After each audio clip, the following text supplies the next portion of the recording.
Anyway, there's one of those in the courtyard of my building. And my first week in the building about a year ago, I went down to the courtyard for the first time. And I didn't look too good, you know? It was a Sunday morning. That's my least presentable hour. There's a lot of, just stains, just like, food and me and whatever. And so I'm sitting there. So, shut up. Oh.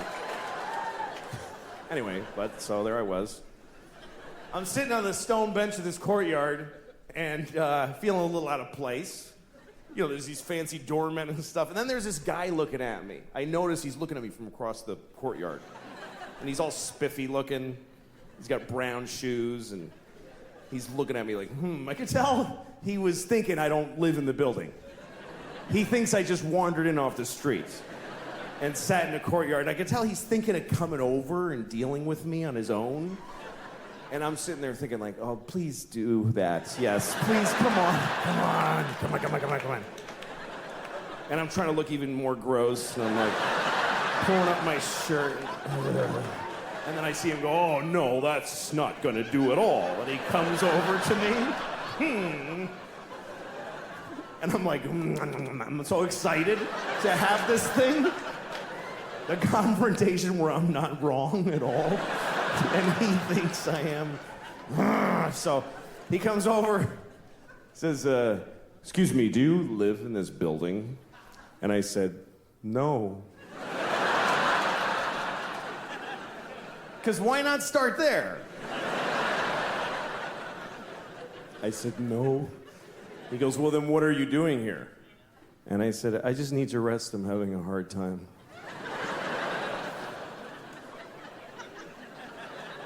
He says, this is private property. And I said, well, I don't really believe in that. Just the worst things I could say from his point of view is basically all the things I was saying. And he goes, well, if you don't leave, I'm gonna talk to the doorman. I was like, can I just stay like 5 more hours? So he's, no, and he goes over to the doorman. And I see him talking about me to the doorman like this. And then I see the doorman going, oh no, that guy lives here. That's okay.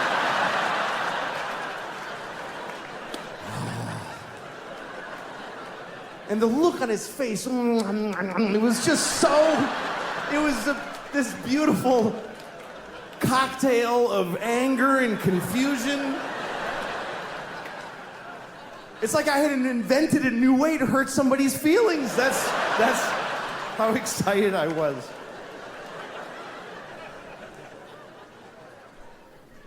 It's really a flaw in men that we would all do that. If you're a woman, you could ask any guy on planet Earth, can you squeeze my tit for 1 second? And 100% of us will go, oh yes, of course. That doesn't matter. I could be doing open heart surgery. Oh yeah, okay. Oh, don't worry, he's not your tits, don't worry about it. I don't know why we love tits so much. Some people say it's because we breastfeed, but so do women. Or, baby women. Not grown-up women don't usually. You don't see like a 68-year-old woman, like a stately look, like Sigourney Weaver, like sucking milk out of a young woman's tit. Thank you, Deborah. I'll see you tomorrow, 2 o'clock. It's not usually the thing, is the elderly breastfeeding from the young. Except for at the end of The Grapes of Wrath, which I don't mean to ruin that book for you, but you should have read it by now. I don't know if you read The Grapes of Wrath, but that's how it ends, with an old dying man sucking milk out of a young girl's tits. And then the book is over. And you're like, Jesus, what happened at the end there? That's crazy. There's no other book in that genre. There's no dense, historic classic that ends with a weird, porny paragraph at the very... And then Anna Karenina shat on his chest. Holy moly with that! The end. Oh my God! That is a violent shift in tone at the end of that book. I've been reading this book for 3 months.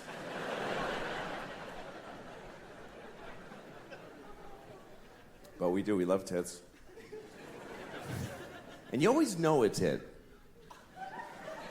You always know a tit. You know, like, you ever been in a crowded place, like a subway or a sports stadium, and you're smushed in with other people, and your elbow touches a tit behind you, like, that's a tit! I just touched it! I know that was a tit! I know it! Because the sensitivity of the male elbow to tit flesh specifically is unbelievable. Just to tits, because you could drive a tack in there, I'm not gonna feel it. But a tit, through a shirt and a sweater and a jacket. And her jacket, sweater, shirt, and bra. Somehow, I said tit, I touched a tit. I touched a tit. I touched one tit. One tit. That's rare to touch one tit. It's like a 4-leaf clover.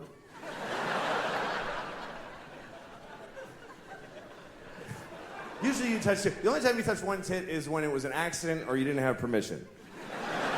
But otherwise, when tit access is granted, it's usually good for 2 tits at a time.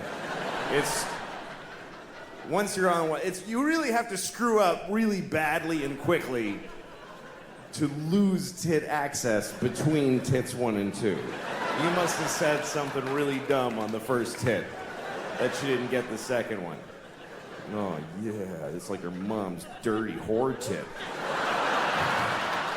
Why, what? I said I liked it. That's what I meant, is that I like it. I like your mom's dirty whore tit. I like yours. And if it's up to the guy, we're gonna touch both tits. No guy touches a tit and then goes, you know what, I'm good with the one. That's fine for me. Everything in moderation. We're gonna touch both. Even if something terrible happens in the middle of, oh yeah, there's a bomb! Oh shit, come on, come on. Let's get your tits out of here.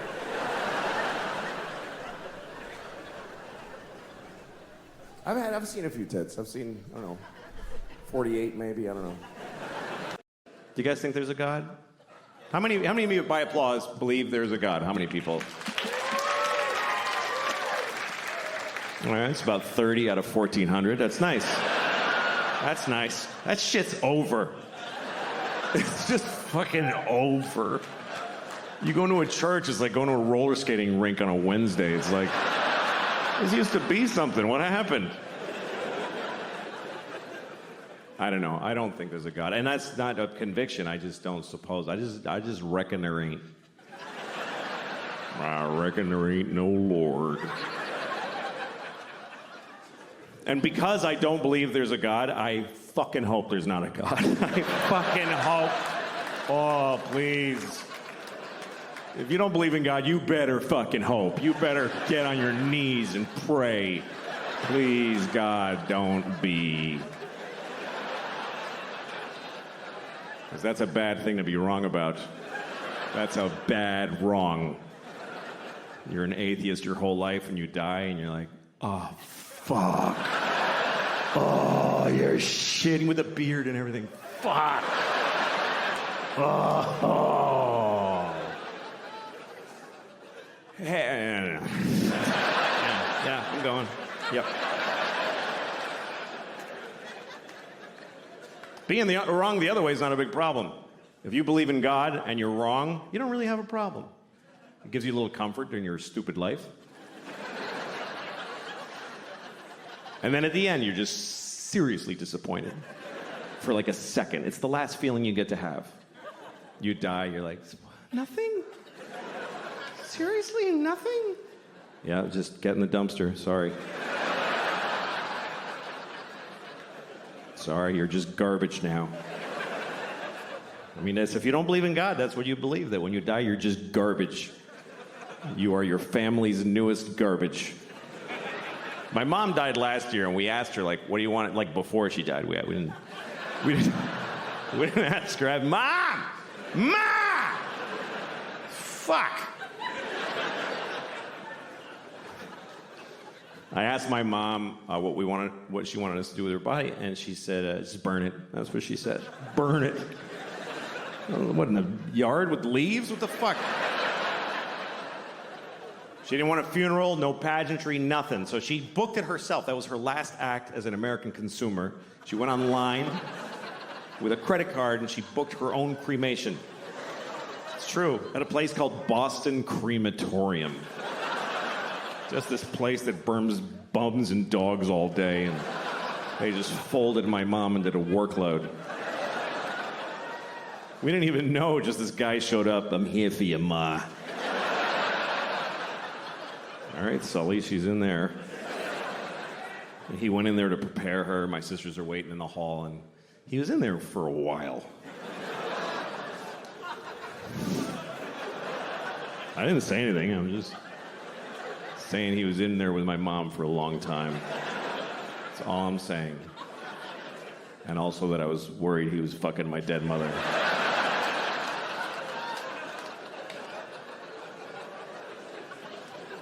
Anyway, then he brought her out in a kind of a nice bag, and he put her in a van.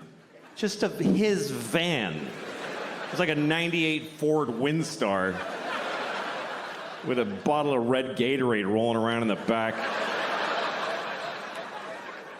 It's the last time I saw my mom. It's what she wanted. Because she didn't believe in this God shit. She just didn't. The announcements that you would have heard, please turn off your cell phones. I mean, you can take pictures, but turn off the flash. That's stupid, because it's not... You know, like when you're watching the World Series and there's all like that, like your flash is lighting Yankee Stadium. Just leave your flash off. If you have, don't yell out during the show. If you have something you want to say to me, totally, this is what we do. We write it down, and then you go outside in the lobby, and then you go home and you kill yourself.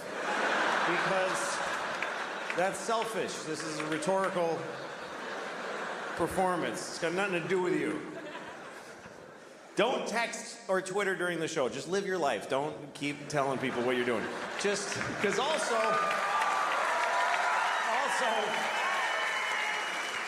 it lights up your big dumb face. It lights it up. I see this beautiful sea of darkness and then just one guy. So don't do that. What else? No Jews. I think they said that earlier, but they told me I have to say it. Jews aren't allowed. If you're Jewish, this is a good time to go. If you see somebody kind of Jewy looking, then please tell an usher, and they will. Sir, come on, let's go. Come on, let's go. I've been thinking about you all day. How are you? How was your last couple of years?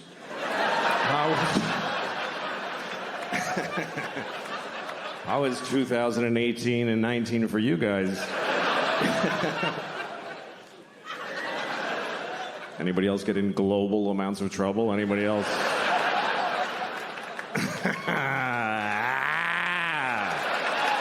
Fuck. That was crazy. Man, I was in a lot of trouble. Wait till they see those pictures of me in blackface. That's gonna make it a lot worse. Because there's a lot of those. There's thousands of pictures of me in blackface. I can't stop doing it. I like it. I like how it feels. Fuck, man, that was... You know what? I learned a lot. I learned how to eat alone in a restaurant with people giving me the finger from across the room.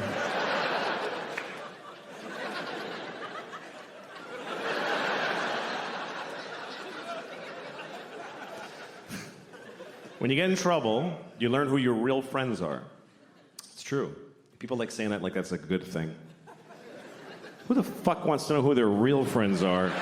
You don't want to know that, believe me. You don't want to know. It's never who you want it to be. It's not your cool friends, and it's not your fun friends. It's your real friends. I'm here for you. I fucking know that. I have this friend, she's the best person I know, but I sometimes want to punch her in the face because she's so nice. Because I'm not a good person. Like, I'll tell her something I'm having problems with, and she'll say, I'm gonna pray on that for you. I have a feeling when she prays, God's like, ugh. Fuck. This one makes me want to get out of the business. I was in upstate New York, in a small town, and I was standing in front of a drugstore. And in the window of the drugstore, they had a wheelchair on display in the window. Is that really an impulse purchase?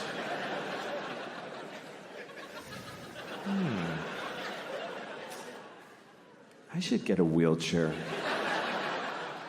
That would really help with my paralysis.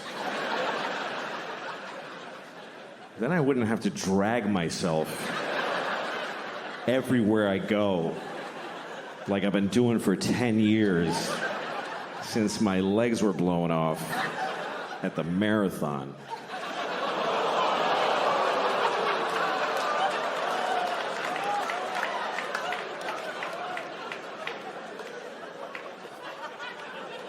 Okay. Bunch of fucking hypocrites, apparently. Because, let me point some out to you. Motherfuckers. You were just, like, seconds ago, laughing at a man with no legs crawling on the ground. You're just... And then at the end, you're like, oh, but not those particular legless people. No. We thought you meant just some asshole with a childhood disease who deserves to be laughed at. Not one of those. Now, we're laughing at all legless people equally. However you lost your legs. Ha ha ha. You haven't legs. And we've legs.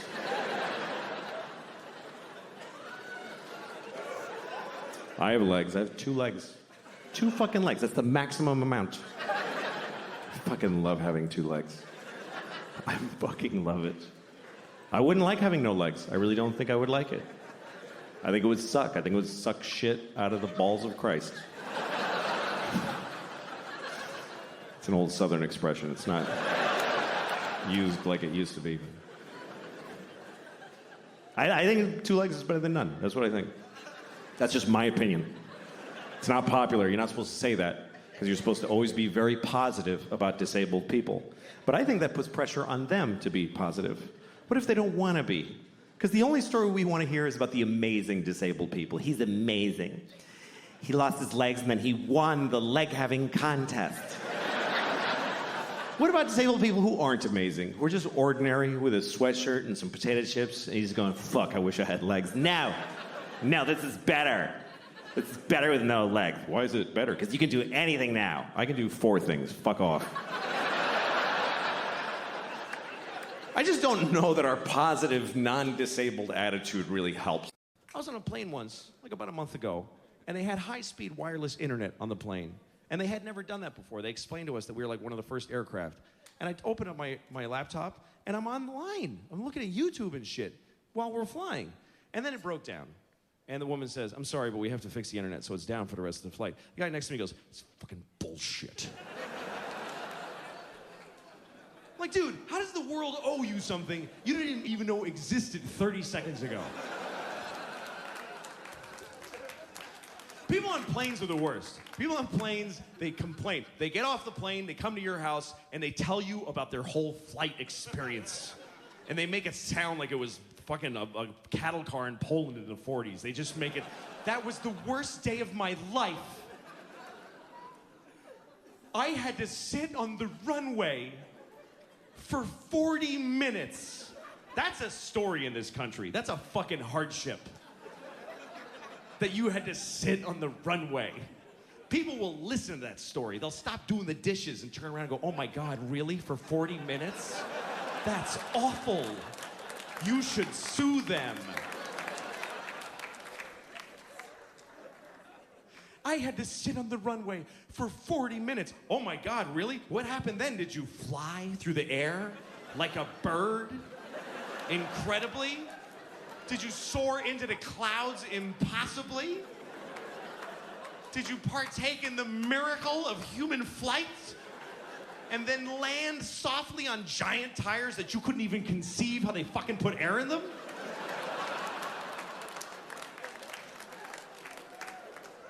How dare you? Bitching about flying. I had to pay for my sandwich. You're flying! You're sitting in a chair in the sky. You're like a Greek myth right now. But it doesn't go back very far, and I just started squishing my knees.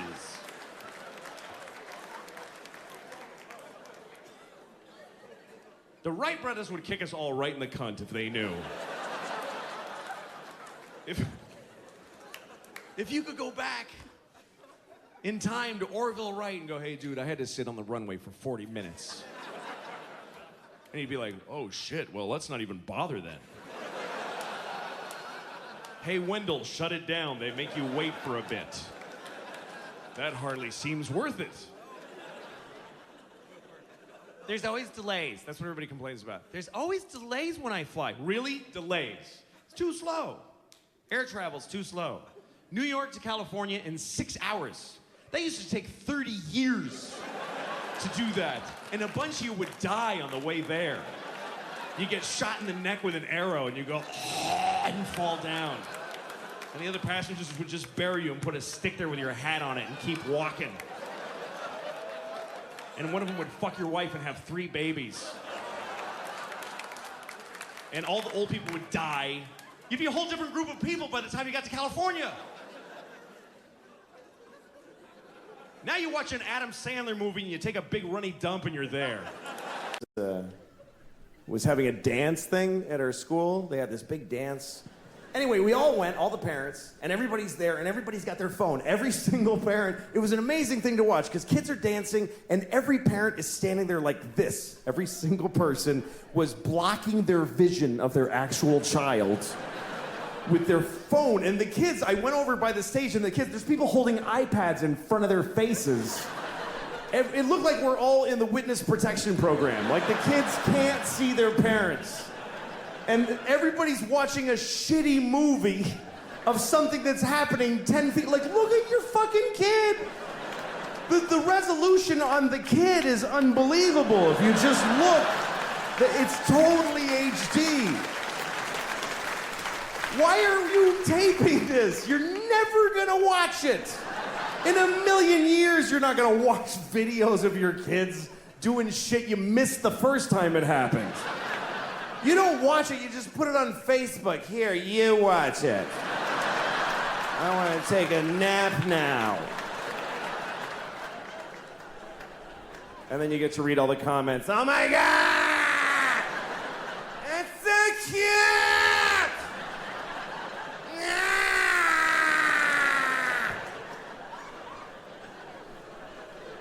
And guess what? They're not watching it either. They're not watching the video. These kids are dancing for no one. Nobody watches the videos on your Facebook. They see the first frame of a kid and they go, ah, that's very nice. Okay, back to this.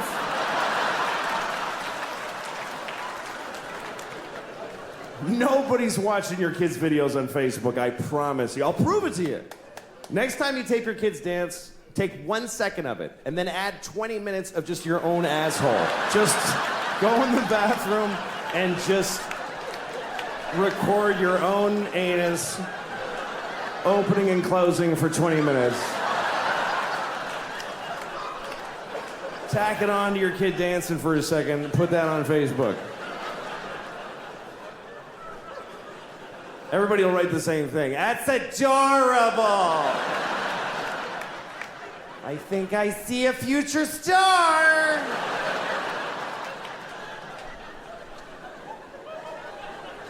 Don't tape shit on your... Life is short. Life is very short. Bitch about. I called American Airlines and I got a Pakistani lady. And she was in Pakistan. Only people near my fat white body should have jobs.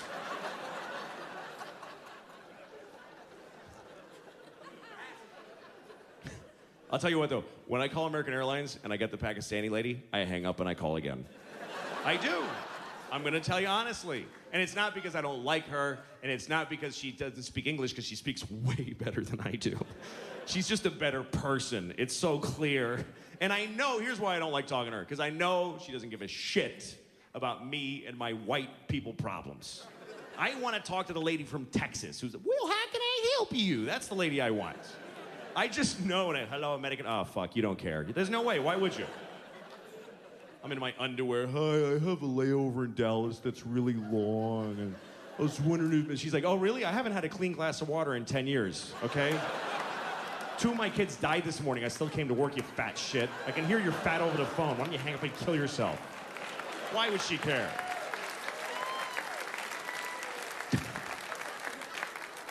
Everybody has their time. Everybody has their time. I mean, not everybody. There are people out there who there's just nobody for them.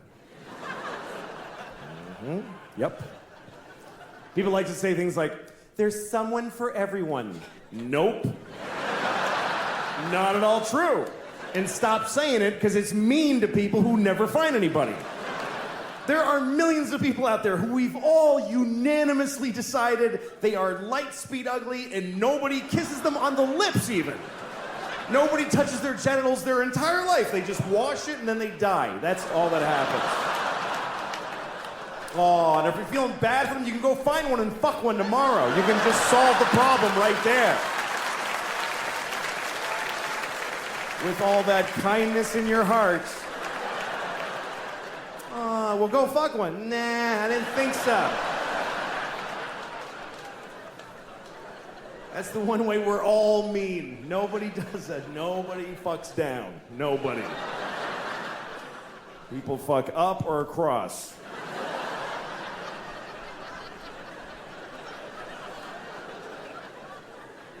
Some women fuck down because a guy talked them into that it was up. Yeah, no, you should. I'm totally up. Yeah, man. It's a weird selection process that we have. Yeah, my dog died recently. I had to tell the kids that the dog is dead. That's a tough thing, telling your kids that the dog died. You got to tell them at some point. You can't just keep going. Where? No, where you go? Well, there he goes. I don't know. He's that little scamp. Go get him. Told my kids the dog died, and we dealt with it. And I was proud of them how they expressed their feelings about it. They cried. I was proud of them how they dealt with their feelings and what they said about it and how they processed it. And I realized this was a positive thing. That's how you start thinking as a parent. A lot of things you don't think of would be positive really are because a dog dying is an opportunity to deal with death. With your kids, it's like a dry run for grandma. It is. It is. Dog dies, you talk about it, you deal with it. Later on, you go, so you know all that stuff we talked about the dog? Yeah, so grandma now. Mm-hmm. All the same stuff. That's right. All right, go brush your teeth.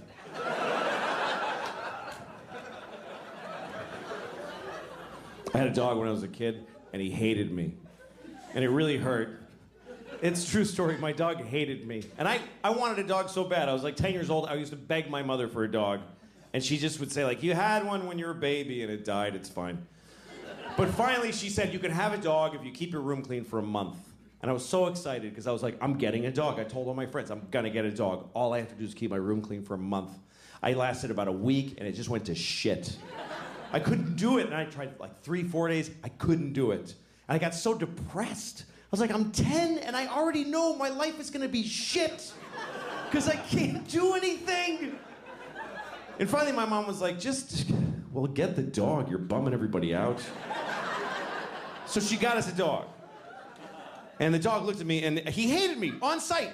And I worked hard to take care of this dog. I was kind to him, and he still hated me, which hurt. That's why it hurt. Because he must have just hated, like, who I am inside. You could tell how he felt because he was very expressive. He was a terrier, you know, so he had eyebrows. Like, I'd walk in the room, and he'd go like, oh, fuck, I can't. And he would just leave.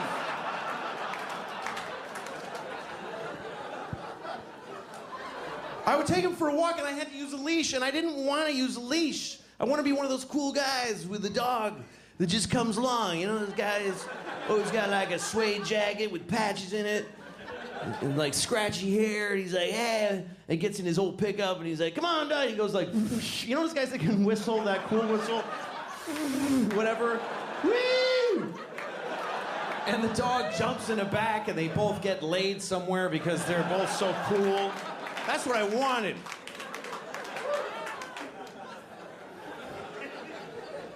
But my dog would go for a walk, and the leash was like taut, like this. It wasn't even like, yeah, we're friends. It was like, dude, I'm far from this kid trying to get my face. He would be choking himself the whole thing.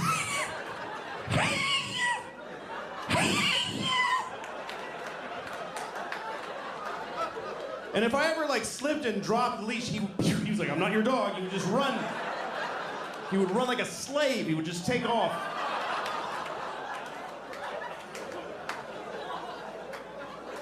That's how he ran. It's an apt description. That's how he ran. He didn't run like a deer. This is how deer ran. He ran like this.